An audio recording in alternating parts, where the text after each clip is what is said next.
procès en appel de plusieurs anciens hauts dirigeants politiques et grands patrons condamnés pour corruption s'est ouvert dimanche devant la cour d'appel d'Alger. C'est ce qu'a indiqué l'agence officielle APS.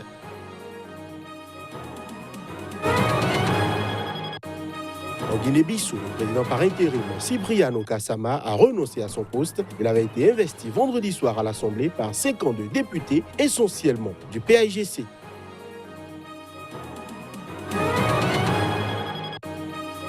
Les djihadistes ont tué 10 personnes, brûlé des maisons et pillé des réserves de nourriture d'un village situé dans l'état du Borno, dans le nord-est du Nigeria. C'est ce qu'ont annoncé ce dimanche des membres de milices villageoises.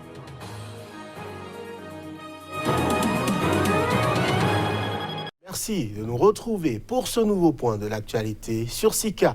Le procès en appel de plusieurs anciens hauts dirigeants politiques et grands patrons condamnés pour corruption s'est ouvert dimanche devant la cour d'Alger. C'est ce qu'a indiqué l'agence officielle APS. Plus de précisions à travers cet élément. Une vingtaine d'accusés, ex-responsables politiques, riches patrons et hauts fonctionnaires avaient été condamnés en décembre lors du premier procès consécutif aux enquêtes lancées après le départ du président Abdelaziz Bouteflika sous la pression de la rue. Prévu initialement le 12 février, le procès avait été reporté une première fois au 26 février, puis une seconde fois à la demande des avocats de la défense. Il concerne diverses malversations dans le secteur de l'industrie algérienne, de montage automobile, dont l'octroi d'avantages à certains patrons et le financement électoral occulte de Bouteflika, chef de l'État durant 20 ans. Candidat à un 5e mandat en avril 2019, Bouteflika a été contraint de démissionner le 2 avril face à un mouvement de contestation populaire inédit. En première instance, Ahmed Ouyaya, 4 fois Premier ministre, dont 3 sous la présidence de Bouteflika, a écopé de 15 ans de prison. Abdelmalek Sellal, 71 ans, qui dirigea le gouvernement de 2004 à 2017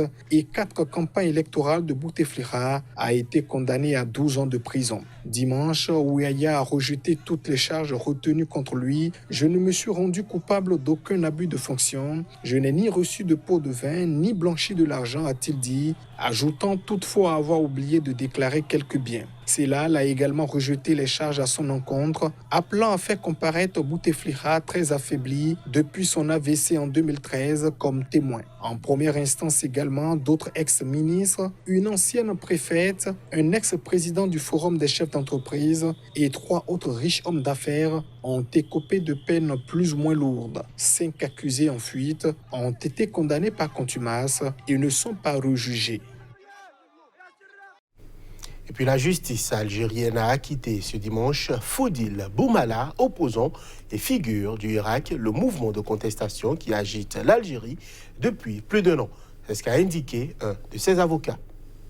Plusieurs militants du Irak, grand mouvement de contestation en Algérie, ont recouvré leur liberté dimanche à Alger. Parmi eux, Fodil Boumala, poursuivi pour atteinte à l'unité nationale, crime passible de 10 ans de prison, et affichage de tracts portant atteinte à l'intérêt national, délit passible d'1 an d'emprisonnement. Nous ne tolérerons plus à l'avenir que quelqu'un soit détenu pour son opinion, a fait savoir Boumala, placé en détention provisoire le 19 septembre dernier, au moment de la 2e grande vague d'arrestations de manifestants et de militants. À sa sortie de prison, Fodil Boumala, devenu l'une des figures médiatiques du Irak, a été accueilli en héros par sa famille, une foule de journalistes, des soutiens et aussi d'anciens détenus. Lors de son procès le 23 février dernier, le parquet avait requis 1 an de prison ferme contre Boumala, ex-journaliste de la télévision nationale et cofondateur d'un mouvement citoyen d'opposition. Autre militant, Samir Ben Labi, arrêté à la même période et accusé des mêmes faits, avait été relaxé début février. Depuis le mois de janvier, plusieurs dizaines de manifestants ou activistes placés en détention provisoire depuis le début du mouvement de protestation ont été relâchés. D'autres ont vu leur poursuite judiciaire les concernant abandonnée. Le Irak, qui vient de fêter son premier anniversaire, avait poussé l'ex-président Abdelaziz Bouteflika à la démission. Son successeur Abdelmadjid Tebboune a promis prendre des mesures de décrispation sans pour autant s'ingérer dans le pouvoir judiciaire. En Guinée, l'opposition a maintenu la pression contre le président Alpha Condé en appelant à intensifier les manifestations pour le départ du dirigeant guinéen au lendemain de l'annonce par celui-ci du report d'un référendum contesté initialement prévu ce dimanche avec des législatives. Les votes ont été repoussés de 2 semaines. Le FNDC, collectif de partis et de la société civile engagé contre un éventuel 3e mandat du président Alpha Condé, a pris acte du report des élections référendum et législatives. Il estime cependant que ce report ne répond nullement à la demande légitime du peuple de renoncer au 3e mandat et au référendum constitutionnel. Il ne résout pas les questions d'inclusion, de transparence et de crédibilité du processus électoral, a-t-il ajouté. Le principal opposant guinéen, Cellou Dalein Diallo, a de son côté mentionné dans un tweet que le discours d'Alpha Condé s'apparente plus à une déclaration de guerre à l'endroit de l'opposition et du FNDC qu'à une offre de paix et de dialogue. Le FNDC a appelé les Guinéens à se préparer à des manifestations pacifiques intenses dès le jeudi 5 mars prochain pour obtenir le départ du pouvoir du président Alpha Condé. Les tensions ont persisté samedi à Conakry, où des partisans de l'opposition ont dressé des barricades dans la banlieue et jeté des pierres aux forces de l'ordre qui ont riposté avec des gaz lacrymogènes. Le président Alpha Condé a annoncé vendredi soir sur la télévision publique avoir accepté un report léger de la date du référendum et des législatives. La durée de ce report doit être de 2 semaines. Je l'ai annoncé en titre en Guinée-Bissau, le président par intérim, Cipriano Kassama, a renoncé à son poste. Il a été investi vendredi soir à l'Assemblée par 52 députés essentiellement du Parti africain pour l'indépendance de la Guinée et du Cap-Vert, PAIGC. En l'espace de 2 jours, la Guinée-Bissau a connu une succession de faits accomplis dont rien a priori ne permet de discerner le dénouement. Jusqu'à samedi, elle avait 2 présidents rivaux. Mais à la mi-journée de ce dimanche, le président de l'Assemblée nationale, investi président par intérim vendredi soir, a annoncé qu'il renonçait à son poste. Un président de la République, par intérimaire, doit être créé toutes les conditions pour assumer sa responsabilité. Pour servir la Constitution de la République, amener la paix sociale dans le cadre de la Constitution, mais je n'ai pas ça. Et ma vie est en danger, la vie de ma famille est en danger, et la vie de ce peuple est en danger, et je ne peux pas remettre ça. La raison pour laquelle j'ai décidé de prendre cette décision pour éviter la confrontation entre les forces de l'autre côté et les forces qui me gardent, et aussi éviter une guerre. Je ne sais pas si je peux l'appeler civil, en Guinée-Bissau. 2 mois après le second tour d'une présidentielle toujours pas définitivement tranchée, celui qui a été déclaré vainqueur par la Commission électorale nationale, Umaro Sissoko Embalo, a forcé jeudi dernier les cours des événements sans attendre que soit vidée la querelle post-électorale. Il s'est fait donc investi président par son prédécesseur. Une fois installé dans le palais présidentiel, Umaro Sissoko Embalo a investi samedi Nuno Gomes Nabiam, nouveau Premier ministre.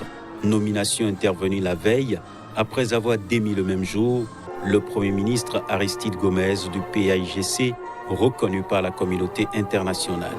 En ce qui concerne l'ancien Premier ministre et candidat à la présidentielle, Domingo Simeos Pereira, il conteste toujours les résultats des urnes. Des djihadistes ont tué 10 personnes, ont brûlé des maisons et pillé les réserves de nourriture d'un village situé dans l'état du Borno, dans le nord-est du Nigeria. C'est ce qu'a annoncé ce dimanche des membres de milices villageoises. Les assaillants suspectés d'appartenir au groupe djihadiste Boko Haram ont fait irruption sur des camions équipés de mitrailleuses dans le village de Rumirgo, dans le district d'Aslira-Ouba, samedi en fin d'après-midi. Ils ont tué 10 personnes dans une fusillade à l'aveugle, ce qui a fait fuir les habitants dans la brousse, a affirmé un milicien. Les djihadistes ont brûlé une dizaine de maisons, emporté des vivres et 2 remorques chargées de denrées alimentaires, a précisé un autre milicien. Aslira-Ouba, situé près de la forêt de Sambisa, dans laquelle se trouvent des bases de Boko Haram, est l'objet d'attaques répétées. Le mois dernier, 3 soldats nigériens ont été tués dans la zone au cours d'un affrontement avec des combattants du groupe État islamique en Afrique de l'Ouest, branche de Boko Haram affiliée à l'État islamique. Le conflit entre les forces armées nigérianes et Boko Haram a fait 36 000 morts depuis 2009 et provoqué le déplacement de 2 millions de personnes selon l'ONU. Le groupe djihadiste a étendu ensuite son action au Niger, au Tchad et au Cameroun voisin. Et pour finir, la police sud-africaine a évacué ce dimanche plusieurs centaines de migrants. Ils campaient depuis 4 mois sur une place de la ville touristique du Cap. Ces migrants venus d'autres pays africains sollicitent l'aide du Haut Commissariat des Nations Unies aux réfugiés pour quitter l'Afrique du Sud où ils ne se sentent plus en sécurité depuis une vague de violences xénophobes qui a fait au moins 12 morts et d'importants dégâts en septembre dernier. Après avoir été expulsés des locaux du HCR au Cap, ils occupent depuis octobre une église et une place sur laquelle ils avaient installé un campement de tentes. Sollicités par la municipalité, la justice a ordonné le mois dernier leur expulsion. Ce dimanche, la police a donc investi la place, procédé à l'expulsion des réfugiés et au démantèlement de leur installation de fortune. Nous ne sommes pas des animaux, nous ne sommes pas des cafards, Dieu va vous punir.